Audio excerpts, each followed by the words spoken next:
Hello there. In the race to succeed outgoing British Prime Minister Boris Johnson, an increasing dirty battle ensues between two of the three remaining women.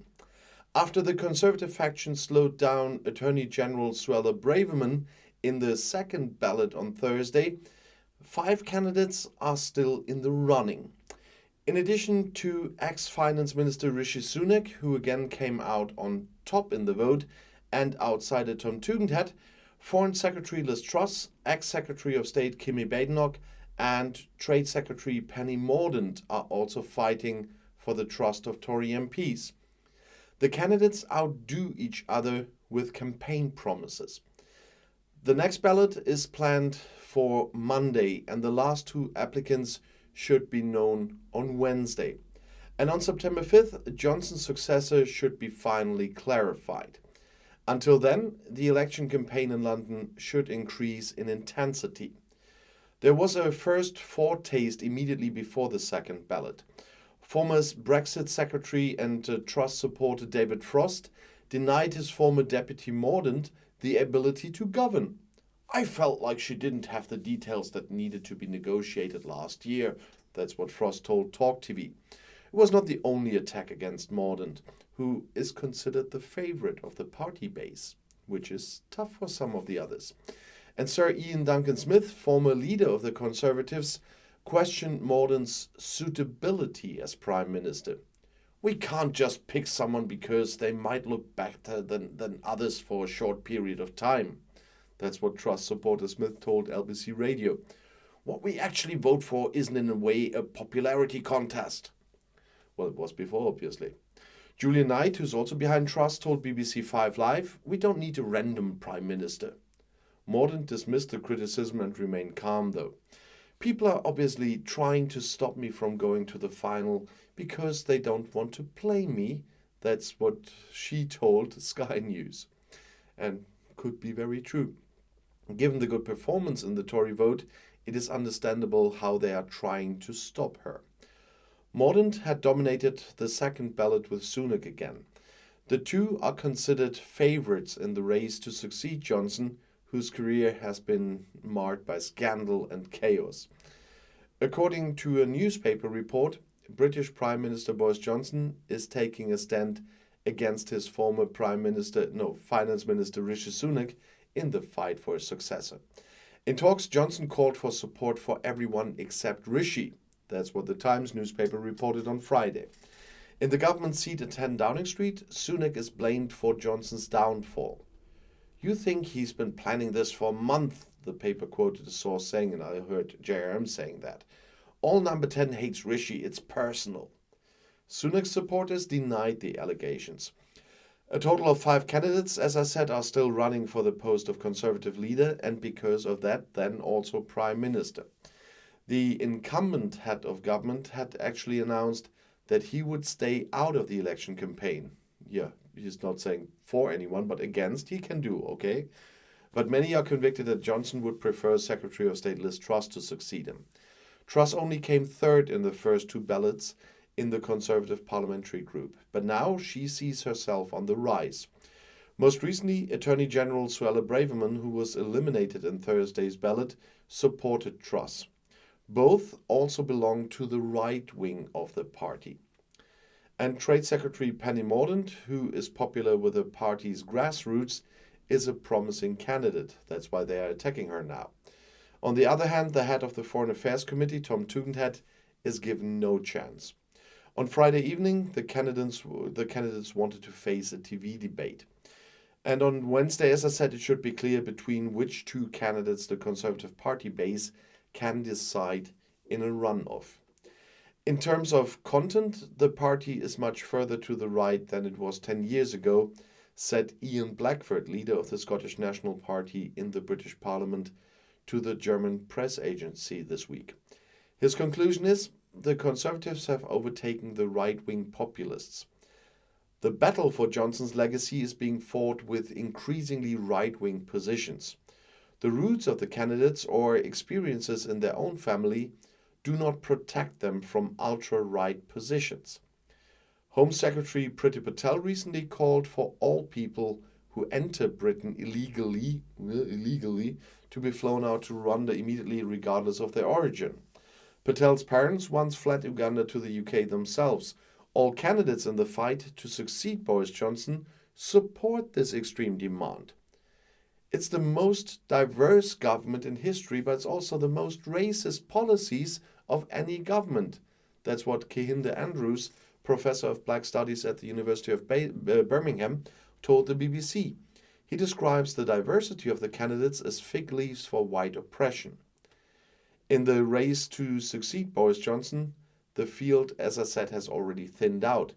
Up for election is Kemi Badenoch, described by The Guardian as a rising star on the party's right. Penny Mordaunt, Rishi Sunak, Liz Truss and Tom Tugendhat are also still in the running. And it's still getting quite interesting while he's still there, because British Prime Minister Boris Johnson will soon have to vacate 10 Downing Street, but according to the unanimous opinion of the British, he should stay. Not Boris, Cat Larry, who has been the official mouse catcher for more than 10 years. However, if prospective candidate Penny Mordaunt becomes Prime Minister, Larry may soon have to defend his homeland against 4 Burmese cats. The candidate revealed that in an online question and answer session on Friday. The 4 cats are her greatest weakness. That's how Mordaunt explained that at the Tory party question and answer session. Getting the animals to 10 Downing Street could be quite a challenge for Larry. Larry has called Downing Street home since 2011 and has seen 3 heads of government: David Cameron, Theresa May and Boris Johnson. The so-called chief mouse catcher even has his own Twitter account with more than 635,000 followers. And there Larry recently clarified a few things. First, I'm not Boris Johnson's cat. Second, like all prime ministers, he's only a passing resident of Downing Street. Third, I live here permanently. When he finally leaves, I'll stay. And fourth, yes, it's all very embarrassing, but it will be over soon. So definitely the guy doing this Twitter account for Larry is not a big fan of Boris. And I really think that it's hilarious that what Larry wrote this week is the most sensible I heard out of 10 Downing Street for a long time. And so I unfortunately am allergic to cats, but I still like Larry. We here in my borough we have a cat too that is quite famous. The part from the city where I live is a part of a big city, but it's like a village, and it was a village before it was entered into the city in the 70s, and you can still feel this even with our famous cat Beppo. Beppo is wandering the whole borough here, and of course, he's like Larry. He owns it. We are just tolerated here, I guess, or he believes we're servants. But in the last election campaign, when I was out putting up posters on polls and stuff like that, Larry, not Larry, Beppo, I met at the train station, and he inspected my bike while I was hanging up the posters, if it's all okay for me to ride with it. So he is quite hilarious. And so I can understand what Larry is doing on Twitter with the people following him. It's fun. And what is not so funny is that whoever wins this race, and whoever the 2 will be on Wednesday, and whoever will be the one being picked by the grassroots or by the base of the Tory party, nothing will change in terms of content, because they all rely on the ERG and the other right-wingers there in the Tory group in Parliament. They are the force, and Boris Johnson even more made them the force there to be reckoned with. And so I am a conservative politician myself. If I would be living in the UK and be eligible to vote, I would not vote for this Tory party in any election. And that should make some people think about that this is not a conservative party. That is a right-wing populist party, and it became that under Boris Johnson at the latest. And so the UK is going a long way until normality again. It will not happen with the next government. And I've got one little thing to say. I am testing a lot, as you know, and I opened up another UK channel for explanations, but I saw that explanations about politics also fit in my normal channels. It's only not only day-to-day politics. So I decided anyway I wanted to do something else that I lived with a long time, I have experience in, and I wanted to talk a little bit more about military things because it's coming up of the Ukraine war, and a lot of people are asking about the German military equipment that people want to be sent to the Ukraine. And so I think instead of having two UK channels, and I just did 9 videos on the other one, I will delete those 9 videos on that channel and turn it into Outside Views Military, the channel will be called, and talk there about equipment, about military in general, and so on.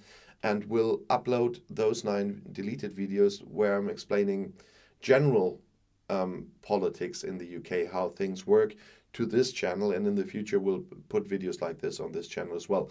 It will not take away your 6 a.m. videos in the morning CET, though. I will, when I upload these 9, it will always be in the evening, so they just add up to this channel. They fit in the content better, and I don't need to do 2 UK channels. People watching here, I'm quite sure, will be interested as well in general explanations, even if it's not as many, but I think that's the right thing to do.